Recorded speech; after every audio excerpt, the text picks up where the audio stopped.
Every electric SUV has to rewrite the rule book. Sometimes it's just about getting the basics right, and that's enough. And that's exactly what Jaecoo are hoping to do with this car.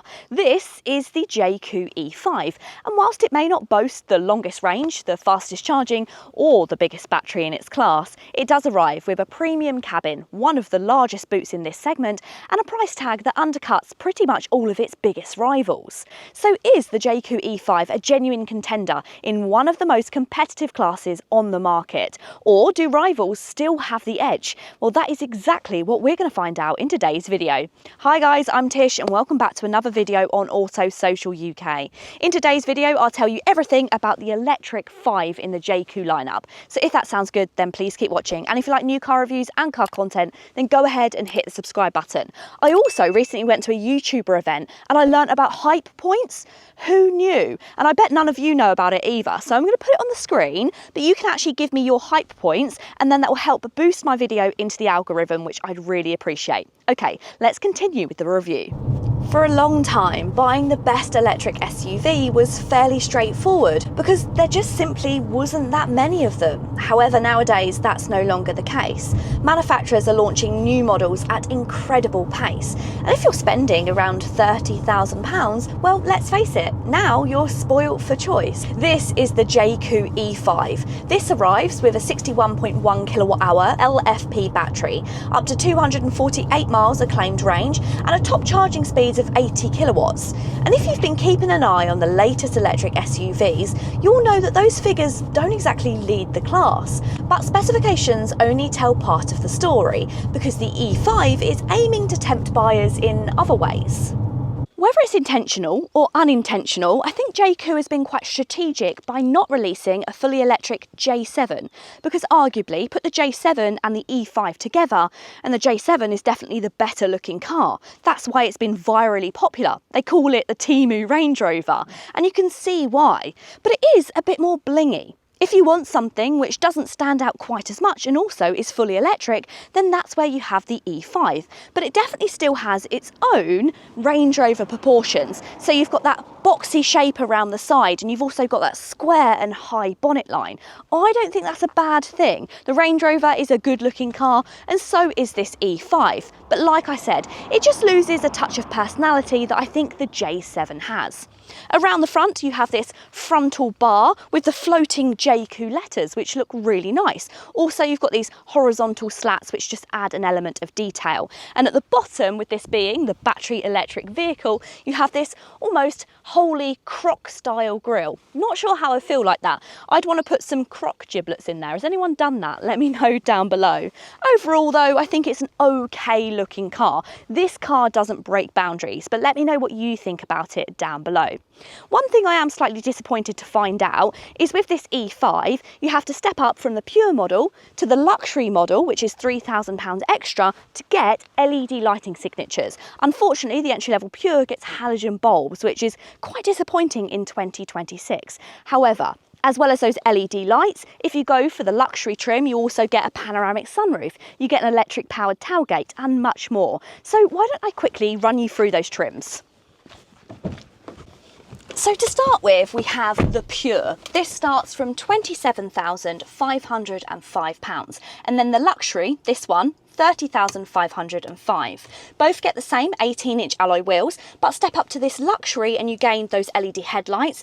You get the powered tailgate, the panoramic roof, as I've mentioned, but also electric seats, heated and ventilated seats, a heated steering wheel, ambient lighting, and also a Sony sound system. Now, when you consider everything that's included, I actually think that that extra £3,000 is fairly easy to justify. Mind you, if you are really pinching the pennies, then lease prices for this Pure start from just a touch over £200 a month. You still get insulated glass, you get the large display, there's a 540-degree parking camera, and absolutely most importantly, karaoke. And speaking of karaoke, if you did want to do karaoke in your E5, then you will need a set of mics. I was really kindly gifted these and I've been so excited to test them out. So you can get these over on AliExpress. I'm going to pop the link in the description box down below. And inside of this box, you do get a little dongle, which I've plugged into the bottom of the center console. And you'll also see you get a set of 2 mics, so you and your passenger can sing along. You simply just turn them on and they will connect with the car. So then, what is this car actually like to drive? Well, I think the Jaecoo E5 has a very clear personality. Everything is just really easy to get along with. The accelerator responds smoothly and power is linear, and the brake pedal is also progressive, and the steering is incredibly light. It never feels intimidating. I think even if you're new to driving electric vehicles, I suspect that you'd get along with this straight away, and I think that's the type of buyer that Jaecoo had in mind with this model. Around town suits it really well. You've got a very commanding view of the road with an upright driving position, so you can really judge the corners easily, and just makes it really approachable and easy to live with. It's also got more than enough power to keep up with traffic.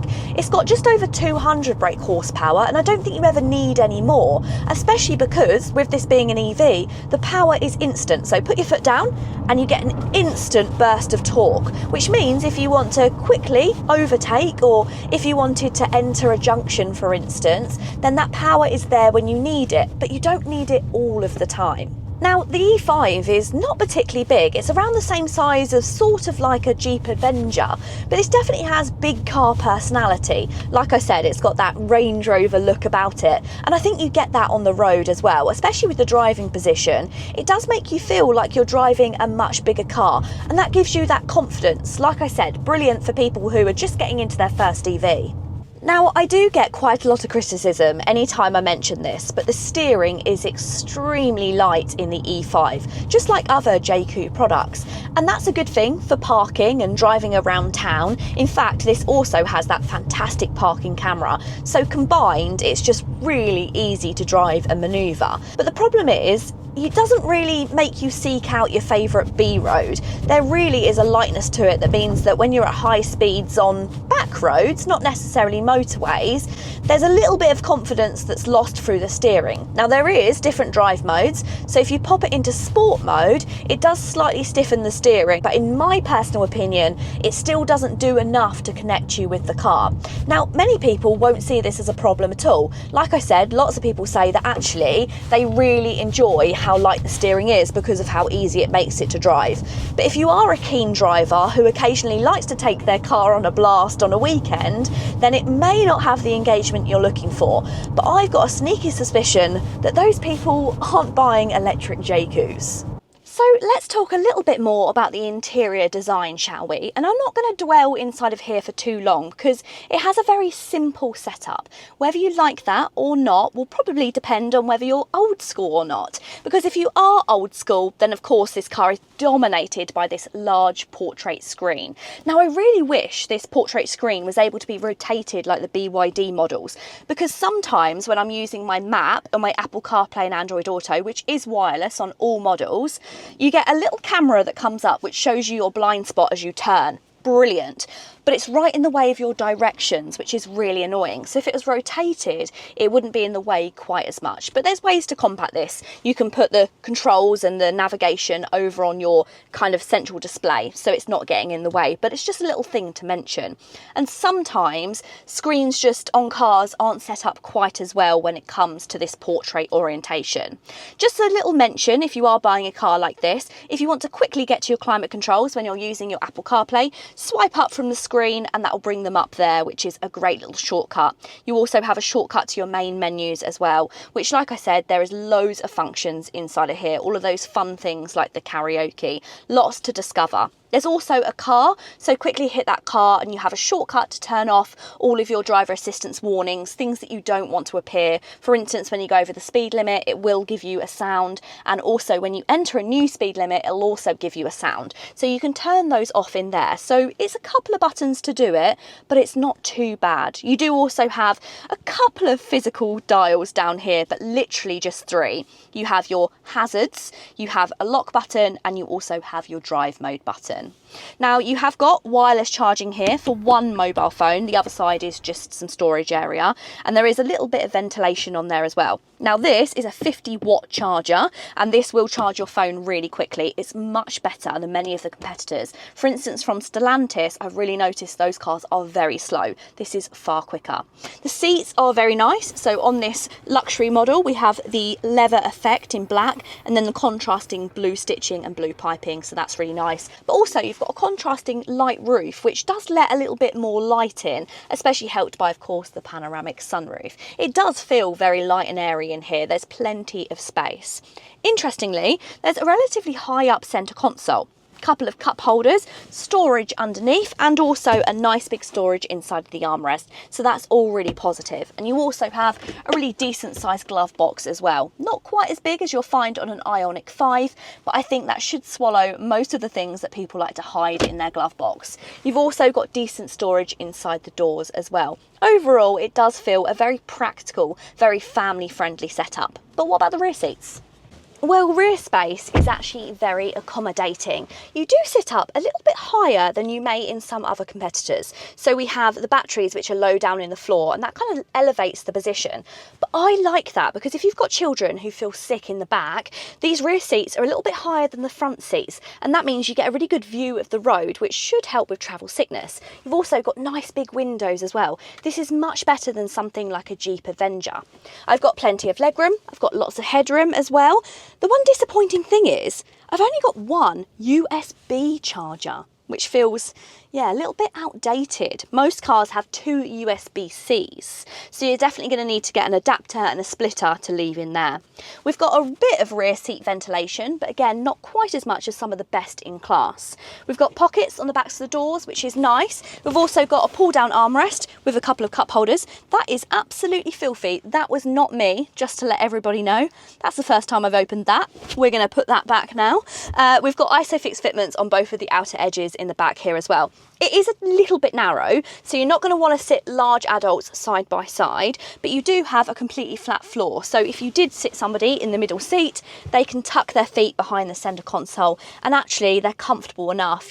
Then you'll see you might struggle for shoulder room, but children will be absolutely fine in the back here. Overall, it feels very comfortable, very accommodating, just not best in class for some areas.